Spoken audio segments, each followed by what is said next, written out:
This is a support video to help with third year and National 4 Analogue electronics, and this is task 2 in the work booklet.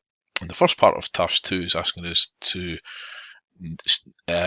name what components X, Y and Z are, and to describe what the function is, the job that each of them do.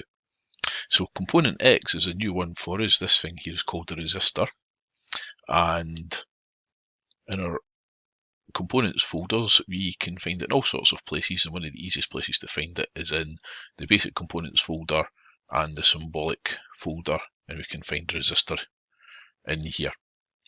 Resistors come in all sorts of different values, and to change the value to suit what you need in your circuit, you simply have to click on the number and type in the value of the resistor that you would want, with ohms normally as being your unit.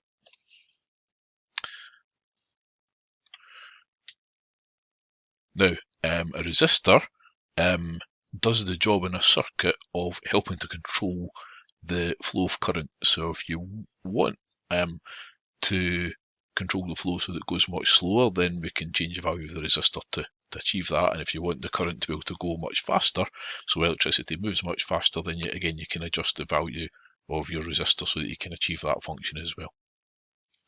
Component Y we now recognise as a battery, and the function of the battery is to supply electrical power and electrical energy to the circuit.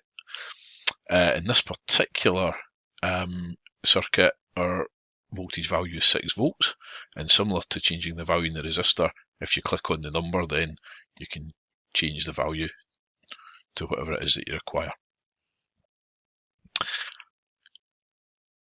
Component Z we've used before already as well. It's an ammeter.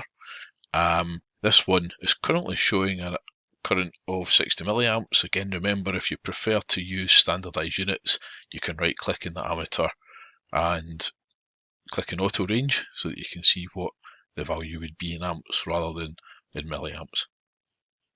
So part 2 of this particular task is asking us to start to change the different values of the resistor.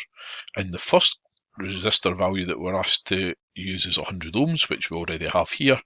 And in the table in part 2 of the task, you're asked to record what the current reading is coming from the ammeter component Z.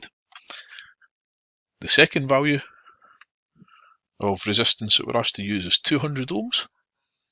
And when we change that resistance value, then we can see that the ammeter reads 30 milliamps. The next entry in the table is asking us to have a resistance value of 500 ohms. And when we do that, we can now see that the ammeter is reading 12 milliamps. So we're seeing that a pattern that as the resistance increases, then the current seems to be decreasing. So in other words, the higher resistance, then the lower the current value is in the circuit. In other words, the slower that electricity is moving around the circuit. And then our last value that we're asked to enter into the table is for 1000 ohms, which is quite often called a kilo ohm, just in the same way that 1000 grams is equal to a kilogram.